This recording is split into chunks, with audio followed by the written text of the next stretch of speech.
Boa tarde, turma querida do quarto ano. Que bom, né, estarmos aqui reunidos para mais uma aula de história, todo mundo juntinho. Sei que vocês capricharam, né, e fizeram as atividades da aula passada. Inclusive, já puderam conferir, né, o gabarito no Tule, né?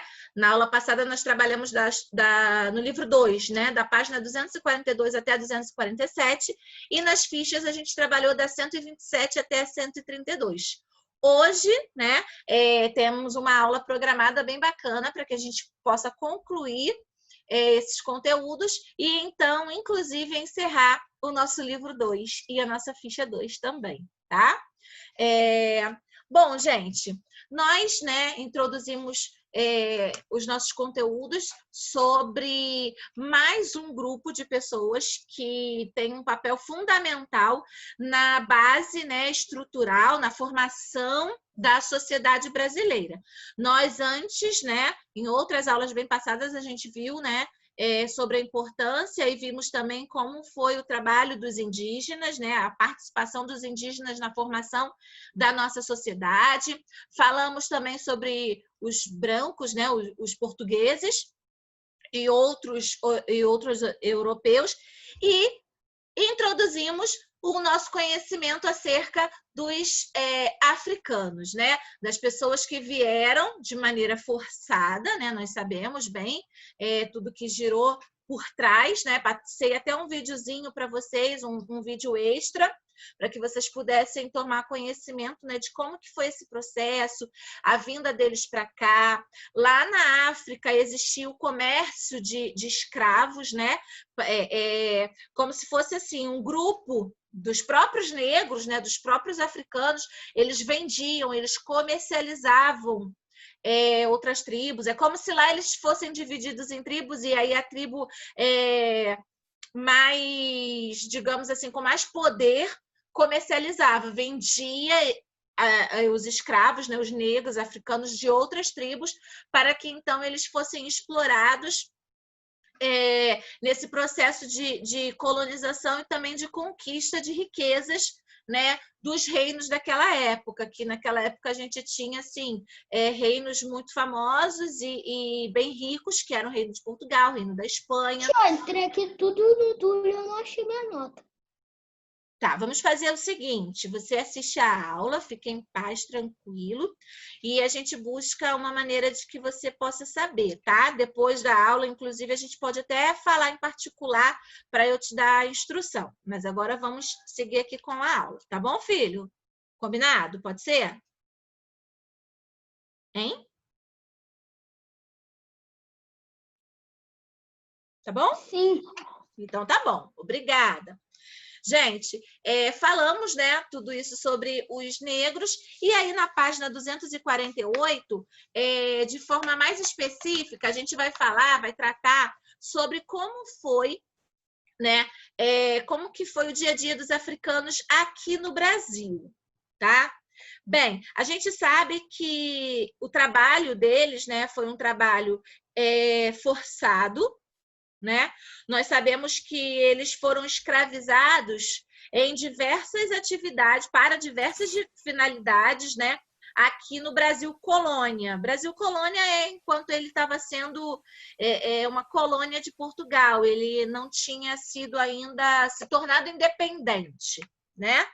Então, lá no livro, na página 248, vocês podem acompanhar comigo a leitura, tá? Diz assim: o trabalho de escravizados foi utilizado em diversas atividades no Brasil Colônia. Oi, amor. Oi. Celine, desculpa, é porque eu cheguei. Desculpa, é porque eu cheguei um pouquinho atrasada. Fica em paz. Tá, desculpa. Tudo bem. Fica em paz. Vou te dizer, tá? Lá no chat vou colocar agora para você. Livro 2. Obrigada. Tudo bem. Tia, mas já tá escrito. Sim, mas eu não sei como é que funciona quando a pessoa chega, se ela consegue ver as conversas antigas. Página 200... Não, ela não consegue, tia. Então, 248, primeiro parágrafo. Obrigada a todos de microfone desligado. O trabalho de escravizados foi utilizado em diversas atividades no Brasil colônia. Nas plantações de cana-de-açúcar, no cultivo do café, na mineração e em atividades domésticas também, né? Porque eles trabalharam na agricultura, eles trabalharam depois quando acabou, né? Quando teve uma queda no ciclo da cana-de-açúcar, começou o ciclo do ouro, depois também teve o ciclo do café. E aí, essas riquezas, né, que foram exploradas aqui no Brasil, de certa forma, foi explorada às custas, né, foram riquezas conquistadas por Portugal às custas do trabalho dos africanos, tá? Então, em todas as regiões do país, houve a presença de africanos. Desse modo, a formação do Brasil está totalmente ligada aos africanos trazidos para cá. Não somente aos africanos trazidos para cá, como também os africanos, aí não são africanos, né? São afrodescendentes. No caso, são os descendentes, são os filhos desses africanos que foram trazidos e que foram nascendo aqui, tá? Eles também foram explorados. Bem, em algumas regiões do sul do país, é comum ouvirmos que a presença dos africanos foi quase insignificante, tá? Mas isso, de certa forma, é um equívoco. O mapa a seguir indica as principais rotas por onde chegavam os navios que traziam os africanos para o Brasil. Então, no vídeo que eu deixei para vocês lá no Tule, né, que estava falando sobre o tráfico dos negros, que eles vinham em navios que eram chamados de navios negreiros ou também tumbeiros, porque que muitos morriam, acabava virando tumba para eles, né? Então, vejam só, do lado direito, a gente tem o continente africano, né? Que está em quase sua totalidade branquinho. Mas nós temos os pontos de onde vieram esses africanos para trabalharem aqui. Então, eles vieram de um país chamado Guiné, vieram do Congo, que hoje é a República Democrática do Congo, né? Vieram da Angola e também vieram de Moçambique. Todos esses países aí, né, da África, são países que falam a língua portuguesa. Logicamente, não o português de Portugal e nem também o português do Brasil, mas o português de lá, porque foram terras colonizadas pelos portugueses também, tá? E aí eles vieram e foram diretamente para onde? Eles foram para São Luís, tem as setinhas indicativas aí, tá? Eles foram para São Luís, eles foram para Salvador, para o Rio de Janeiro, tá? Onde eles foram bastante explorados. Bom, gente, tem uma lenda bem interessante, que é a lenda do povo Iorubá, tá? Diz assim, ó, olha que colorido bonito, né? Enfeitando aí essa lenda. Eu acho muito bacana, eu acho bem interessante que eles têm o costume de usar, né, na arte deles um colorido, né, com uma tonalidade bem alegre.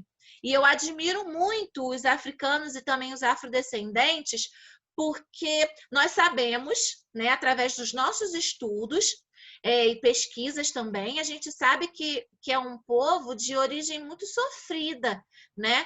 E ainda assim, eles conseguem encontrar nas vestimentas, nas coisas que eles produzem, nos artesanatos, eles colocam um colorido tão bonito que passa uma alegria, sabe? Que serve, inclusive, de exemplo para que a gente olhe para eles e encontre motivos para perdão, fugiu a palavra, mas é para que a gente possa perseverar. Nossa, embolei a língua aqui, perdão. Para a gente perseverar. Eles são perseverantes, eles são positivos, sabe? Eles não são pessoas que ficam se lamuriando, reclamando da vida. Eles tocam a vida para frente, apesar das circunstâncias negativas que eles têm. Então, assim, eu acho lindo o modo como eles trabalham com as cores, sabe? Sempre tudo muito alegre. Eu acho isso sensacional. Mas vamos lá, gente, para a lenda do povo Iorubá. Bem, há muito tempo, No antigo país da África, 16 príncipes negros trabalhavam juntos numa missão mais alta, da mais alta importância para seu povo que chamamos de Iorubá. Seu ofício era colecionar e contar histórias. O tradicional povo Iorubá acreditava que tudo na vida se repete. Assim, o que acontece e acontecerá na vida de alguém já aconteceu muito antes a outra pessoa. Saber as histórias já acontecidas, as histórias do passado, significava para eles saber o que acontece e o que vai acontecer na vida daqueles que vivem o presente, pois eles acreditavam que tudo na vida é repetição e as histórias tinham que ser aprendidas de cor e transmitidas de boca em boca, de geração a geração, pois, como muitos outros velhos povos do mundo, os iorubás antigos não conheciam a palavra escrita. Então, gente, é uma forma da gente perceber, né, que apesar deles não conhecerem, não terem um conhecimento da palavra escrita, da leitura, eles tinham um modo de fazer com que a cultura deles prevalecesse, que não fosse esquecida, através da oralidade. Então, os ensinamentos que eles tinham, né, as coisas que aconteciam, eles sempre se preocupavam em ensinar para os outros, para as outras gerações, porque no conhecimento deles, tudo se repete. Ou seja, o que aconteceu com alguém pode servir de ensinamento para os outros, para que os outros possam aprender, né? Então, isso é interessante, que isso também mostra o cuidado que eles têm uns com os outros. Eles não deixavam de se importar com as próximas gerações, com as gerações futuras, né? Eles tinham um entendimento, eles acreditavam que tudo acontecia e se repetia. Então, uma forma de prevenir, né, as gerações futuras era sempre falando, sempre contando as coisas. Eu acho isso bem bacana. Gente, esse chat aí tá meio agitado, né? Vamos dar uma pausa nisso, por gentileza. E como disse a Mariana, vamos prestar atenção na aula. Cessou o papo e vamos seguir aqui. Na página 250, né, a gente tem lá algumas questões de interpretação acerca da lenda dos iorubás, né? Vocês vão responder com bastante atenção. Vocês têm perguntas aí bem relacionadas ao que eu expliquei para vocês, né? Por que os iorubás... por que para os iorubás é importante contar histórias? Para que você registre uma história que os seus avós ou os seus pais contaram para vocês, né? Alguma coisa relacionada à família de vocês, que vocês não estiveram lá, não vivenciaram a situação, mas por eles contarem para vocês, né? Você teve o conhecimento, né? Para que vocês possam saber, através deles, né, um pouco da história da família de vocês. Bem, depois tem lá, a importância de contar história é igual para você e para os iorubás? E aí? Aí é o momento de você refletir, né? Se você vem dando valor às histórias e aos ensinamentos que os mais velhos dão para vocês. Bom, letra D. Como as crianças de hoje aprendem histórias? Hein? Como que é? Ô, tia, de verdade, tem N maneiras, né, tia? Muito bem, tem N maneiras. A gente pode aprender história através de uma leitura que a gente faz de um livro, através de alguém que conta pra gente, né? Através dos livros paradidáticos, através dos materiais didáticos, através até mesmo dos vídeos que são postados, né, nas redes sociais, nos canais como o YouTube, por exemplo. Muito bem. Dando seguimento, né? Depois vocês vão responder essas questões das 250. Agora vamos lá. Dando seguimento, a gente falou como, né, que os africanos viveram aqui no Brasil, e agora, dando seguimento, a gente vai ver o modo de vida deles. Bom, gente, os povos que habitavam a África eram organizados em inúmeros grupos. Daí, com características físicas, né, com idiomas e crenças religiosas distintas, né? Bem como quando a gente falou dos indígenas, que cada um tinha a sua etnia, mas que os portugueses acharam que era tudo a mesma coisa. Oi, amor. Tia, Pode falar. você... que página você está? Eu tô na 251. Que página você está? 251. 251. Tá bom, amor? Então, gente, daí eles eram divididos. Não vou falar que eles eram divididos igualzinho aos indígenas, porque cada um tinha a sua língua, né, o seu idioma, cada um tinha o seu costume, a sua religião, mas o modo de se dividir tinha assim como dizer, um padrão como o dos indígenas. Eles se dividiam pela língua, pelos costumes, pela religião, tá? E aí eles faziam os grupinhos, faziam as etnias. Então, na África, não era tudo como as pessoas falam, tudo farinha do mesmo saco, tudo a mesma coisa. Não, não. Nem um caminhão cheio de japonês é a mesma coisa, tá? Então, prestem atenção, eles tinham os grupos. E aí, entre os grupos que foram trazidos para cá, para o Brasil, estavam homens, mulheres e crianças de Angola, né? O grupo de Angola, o grupo de Benguela, de Costa do Ouro, Costa da Mina e Congo, tá? Quando os africanos de uma mesma família ou localidade chegavam aqui, eles eram separados, pois havia o temor de que eles se unissem e se revoltassem. Ou seja, eles começaram a misturar as etnias, porque sabia que se juntasse um africano com o outro da mesma língua, do mesmo costume, da mesma religião, eles iam se juntar e, de repente, eles podiam reivindicar, né? E tudo que os portugueses menos queriam era isso, né? Então, eles arrumavam um jeito de separar a galera. Igual não, né, gente? Logicamente que não é igual. Mas parecido como quando os professores separam os alunos que falam muito juntos. Se ficar sentado pertinho fala demais, então a gente separa para não dar problema. Os portugueses fizeram isso, né? Enfim. Afinal, né? Os senhores de escravos não viam os africanos como seres humanos, mas sim como instrumentos de trabalho.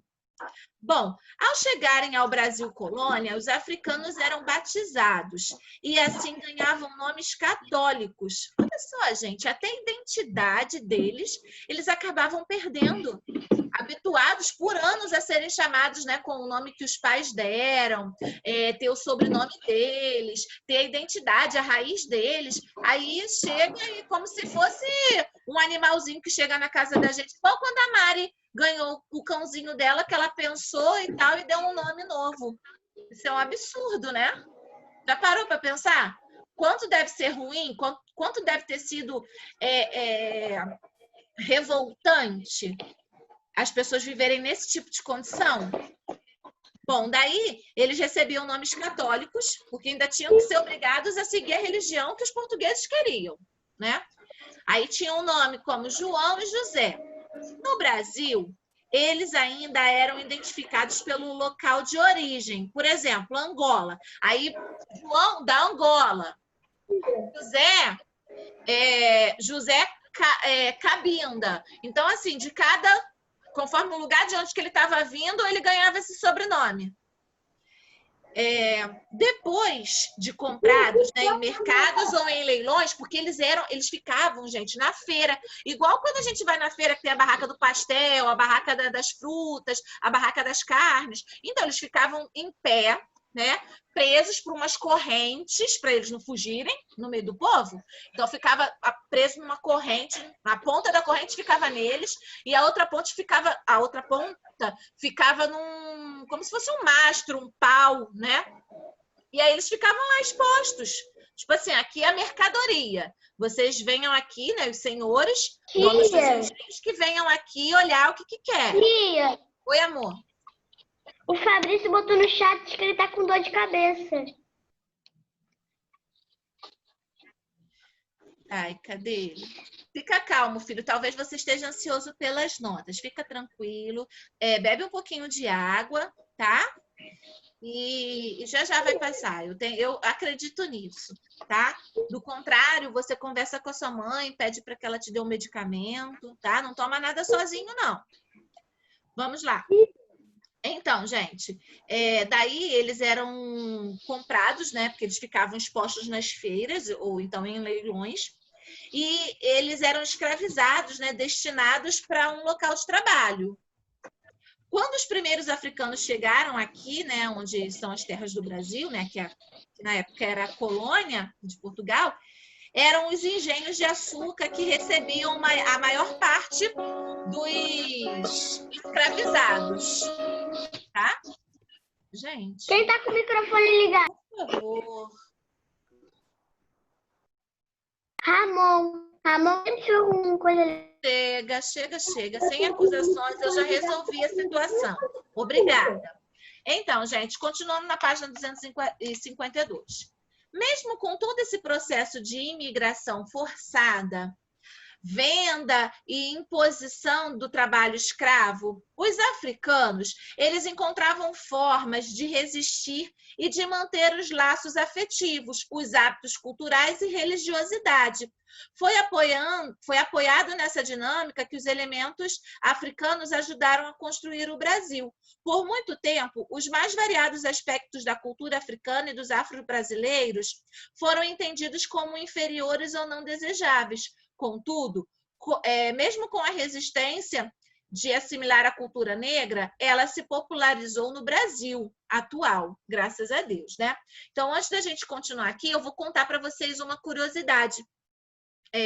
Os escravos, né, eles muitas vezes conseguiam fugir das garras dos seus senhores. E aí, sabe como eles faziam? Né, eles, assim, apesar de serem de tribos, né, de serem de etnias diferentes, mas compreenderem, né, a situação, os maus tratos, as dificuldades que todos viviam, eles iam deixando, por onde eles passavam, eles deixavam comida, bebida, porque aí quando algum escravo fugitivo passasse, eles iam ter oportunidade de comer. Dizem, um momentinho, por favor. Dizem, eu não sei a fundo, porque não entendo dessa religião, porque não é a minha religião. Mas já ouvi falar, inclusive, que começou com essa situação de deixarem comidas assim nos cantinhos, né, nas ruas, para os escravos fugitivos, né, os que conseguiam fugir, passar e comer. Foi assim que começaram essas oferendas das religiões, essas coisas que são realizadas nas religiões afrodescendentes, que muitas vezes a gente vê, né, em alguns lugares, pratos de comidas e tal. Eu sei que de maneira religiosa isso tem uma representatividade, mas tudo começou sendo aprendido com os escravos, né, que eles deixavam ali pelo lugar onde eles sabiam que os fugitivos iam passar, aí passava e comia. Fala, Duda. Olha o chat privado. Sim, já vai acabar. Ramon, eu estou te vendo, filho. Pode falar, pode fazer a sua pergunta. Não ouvi.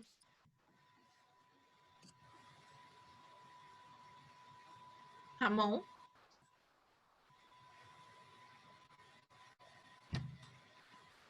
Ele tá com a desligado. Mas ele fez a pergunta. Perguntou se eu... Fala de novo. Esqueceu o que ele ia falar. Quando você lembrar, você escreve aqui, tá bom? Bom, gente, olha só como que é interessante, né? Essa questão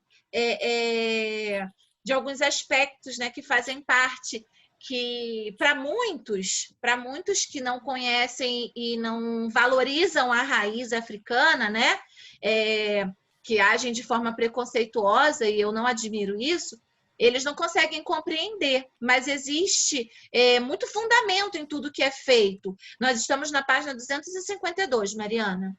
Bem, tem lá, ó, trem da história. Cabeleira. Uma das formas de resistência e orgulho da população negra e dos seus descendentes é por meio do trato diferenciado dos cabelos. Nas décadas de 1960 e 1970, por exemplo, ganhou força entre os negros o movimento Black Power, que significa poder negro em inglês, o qual incentivou os negros a usarem os cabelos naturais e não mais alisados, né? Porque tem a ver com aquilo que eu já tinha falado com vocês, porque é como se eles não conseguissem se encontrar dentro da sociedade, né? Os exemplos que são dados são exemplos que poucos, né, são exemplos que valorizam os negros. Então, meio que acaba que eles se sentem envergonhados por serem como são. E, no entanto, esse movimento do Black Power é um movimento até mesmo de incentivo para que eles não percam sua raiz, né? E eles sejam como são. Não precisa ficar alisando o cabelo para tentar encontrar um espaço na sociedade. Os negros, eles têm sim espaço. A gente precisa respeitar.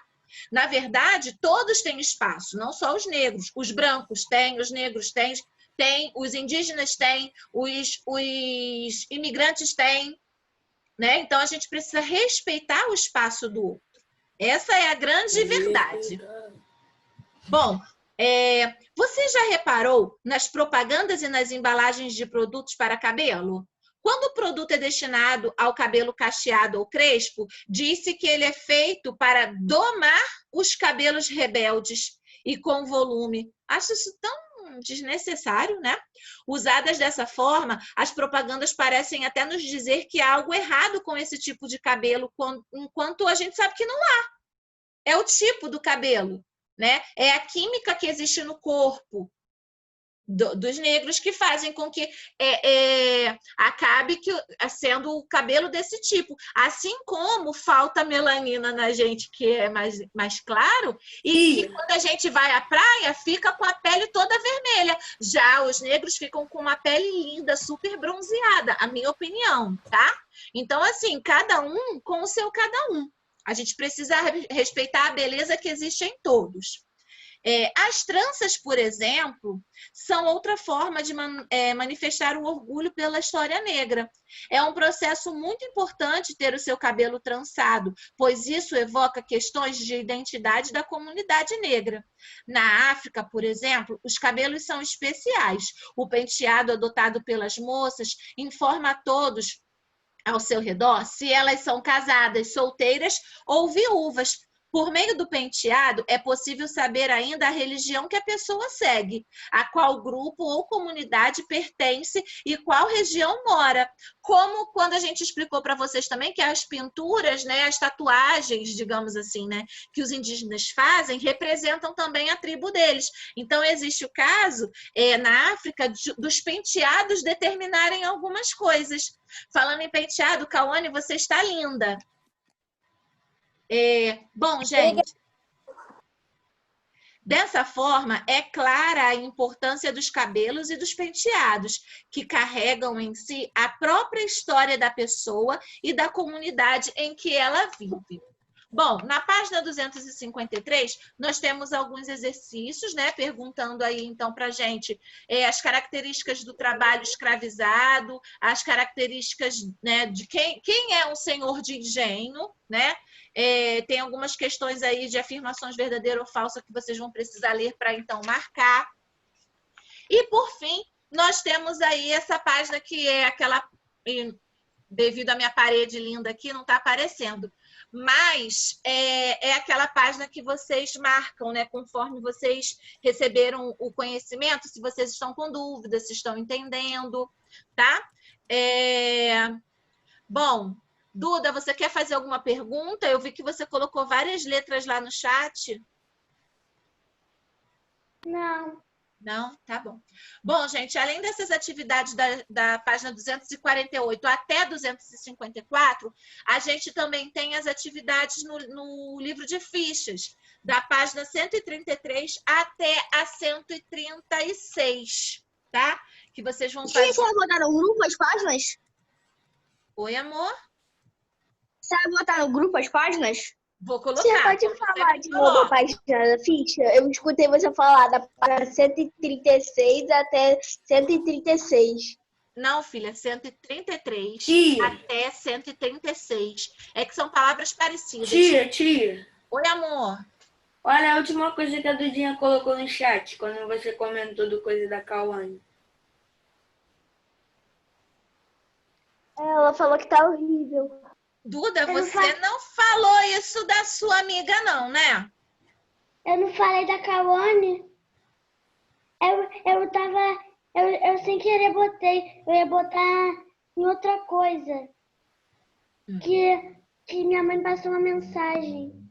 Ah, tá, entendi. Tá bom. Então, não evite, tá? Escrever essas coisas assim, porque às vezes, dependendo do contexto, fica parecendo que seria para amiga, tá? Eu sei que você não ia fazer isso. Uma, porque ela está linda. E outra, porque você é uma menina também muito linda que jamais faria um tipo de coisas como essa, né? Então, gente, aí continuando. A gente tem lá algumas perguntas. Tem um texto. Tia, vai terminar. Sim, amor. Tem um texto, tem explicações e perguntas. Espero